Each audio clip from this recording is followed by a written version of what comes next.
শোনো বাবা, বিয়ে বাড়ি যাচ্ছাও, ভাত খাবা অল্প, গোস্ত খাবা বেশি, ভরপুর খাবার, ঠিক আছে? আচ্ছা আব্বু, ঠিক আছে। আব্বু, ওই দেখো তাওহিদ এখনো গুছাইনি। এ তাওহিদ, এদিকে আয়। তুই এখানে কি করতেছিস রে? কি রে ভাই, তোরা কোথায় যাচ্ছিস? কেন, তুই জানিস না বড় কাকার ছেলের বিয়ে? আমরা তো সেই বিয়ের দাওয়াত খেতেই যাচ্ছি। এই তোরে কি দাওয়াত দেয়নি, এখনো গুছাইস নেই কেন? এ তুই তাড়াতাড়ি যা, গুছায় আয়, গাড়ি এখনই ছেড়ে দেবে। এই থাম, ও কতে যাবে? তুই ওর গুছাতে বলছিস কেন? ও গুছাই কি করবে? ও ভাই কেন, ও গুছে আসলে কি হচ্ছে? ওরও তো বড় চাচা, ওরা যাবে না বিয়েতে? এ ভাই, যা জানেন না তা দিয়ে কথা বলবেন না। এমনি বেশি বেশি লোক দাওয়াত দেছে, আর ওদের দাওয়াত দেছে নাকি? দিল্লি তো ও গুছাই থাকতো। কেন, ওরা গেলে কি সমস্যা? ওদের কি দাওয়াত দেই নাই? বাবা, তোমাদের কি দাওয়াত দেই নাই?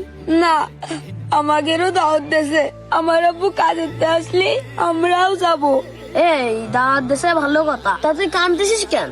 হ্যাঁ, তোরা যাবে না ছাই, ওইখানে সব নামি দামি লোকজন আসবে, আর তোরা গেলে আমাদের মান সম্মান থাকবে?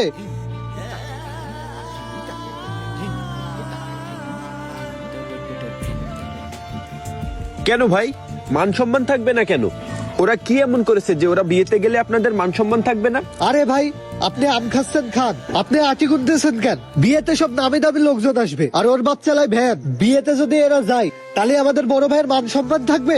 আমার ভাইপোর বিয়ে হচ্ছে শিল্পপতির মেয়ের সাথে, আর এরা যদি ওই বিয়েতে যায়, তাহলে তাদের রিলেটিভ আমাদের সম্পর্কে কি ধারণা করবে?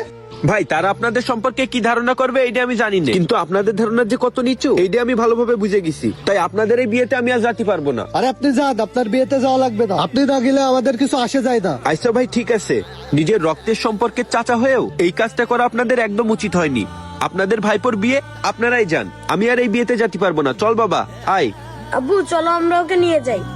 এই চুপ, চল তাড়াতাড়ি, দেরি হয়ে যাচ্ছে আমাদের। আমি আব্বুর সাথে যাবো।